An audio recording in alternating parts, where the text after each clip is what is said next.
इस वक्त चूंकि तमाम सोशल मीडिया एप्लीकेशंस पर तरबूज के हवाले से बहुत बाज़गह सुनाई दे रही है।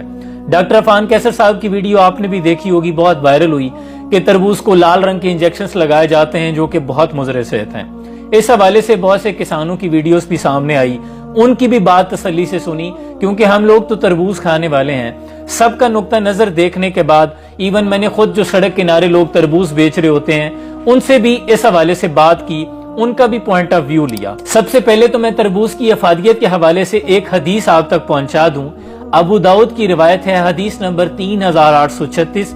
अम्मा आयशा सिद्दीका रदी अल्लाह ताला ने फरमाती हैं कि हुजूर अकरम सल्लल्लाहु अलैहि वसल्लम आप खजूर और तरबूज को इकट्ठे तनावल फरमाते थे और हुजूर इस पर फरमाते थे कि हम खजूर की गर्मी को तरबूज की ठंडक के साथ और तरबूज की ठंडक को खजूर की गर्मी के साथ तोड़ते हैं, यानी इसे कहते हैं बैलेंस डाइट। हुजूर इस तरह अपनी खुराक को मुतवाजन करते थे और तरबूज की अफादियत की तरफ ये इशारा भी है।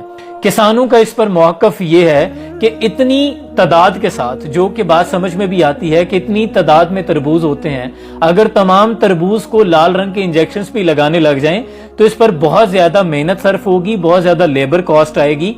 कोई थोड़ी तादाद में तरबूज तो सेल नहीं होते, हजारों की तादाद में सेल होते हैं। और फिर वो लोग कहते हैं कि हमने सिर्फ 100, 200, 500 दाना तो फरोख्त नहीं करना होता, हमने पूरा खेत फरोख्त करना होता है। और उसको अगर इतनी तादाद में इंजेक्शंस लगा दे जाएंगे तो वो खराब हो जाएंगे, बदबूदार हो जाएंगे और बदजायका हो जाएंगे। और इस दफा मौसमियाती तब्दीली की वजह से तरबूज बहुत वाफर तादाद में आया है और इसमें अगर फवायद के हवाले से बात करें तो पोटेशियम बहुत ज्यादा होता है, ये एंटीऑक्सीडेंट भी होता है, पानी वाफर तादाद में मौजूद होता है बहुत ज्यादा, यानी इसके फायदे हैं। अगर गर्मी में अल्लाह ने पैदा किया है तो यकीनन हिकमत भी होगी और नबी अकरम सल्लल्लाहु अलैहि वसल्लम तनावुल फरमाते हैं तो इसके बाद इसकी अफादियत की कोई और सनद की हमें जरूरत भी नहीं रहती। रही बात डॉक्टर अफान कैसर साहब की वीडियो की, तो उनसे मैं ये कहूंगा कि आपकी वीडियो की वजह से बहुत ज्यादा वो लोग किसान जो बहुत अच्छे थे, जो ईमानदार थे और उन बेचारों ने अपनी सारी जमा पूंजी जो तरबूज पे इन्वेस्ट की हुई थी, वो इस वक्त बहुत परेशान हैं और शदीद मुश्किलात का उनको सामना है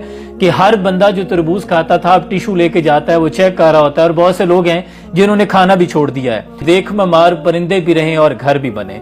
नक्शा ऐसा हो कि कोई भी पेड़ गिराना न पड़े, यानी आपकी स्ट्रेटेजी, आपकी हिकमत अमली किसी भी मामले पर बात करने के लिए इस तरह की होनी चाहिए कि इज्तिमाई तौर पर उससे फायदा हासिल हो, यानी लोगों का भला हो सके, किसी का भी नुकसान ना हो।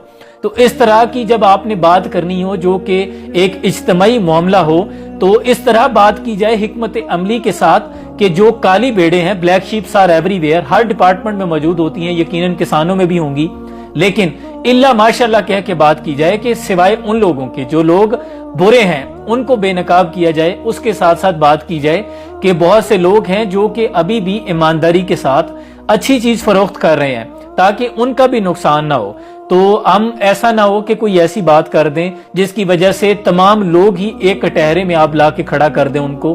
तो मुझे लगता है कि जो लोग ईमानदार होंगे उनके साथ ये ज्यादती होगी। हमने तरबूज का इस्तेमाल भी करना है क्योंकि इसकी अफादियत भी बहुत ज्यादा है और वो जो इस तरह के घटिया किस्म के हथकंडे इस्तेमाल करते हैं उन लोगों से होशियार भी रहना है। और वैसे मुझे लगता है कि हम बतौर कौम बहुत ज़हीन हैं। तरबूज और खरबूजा खरीदना हो तो हम सूंघ सूंघ कर खरीदते हैं, लेकिन सियासतदानों का इंतखाब करना हो तो हम बेधड़क होके कर देते हैं।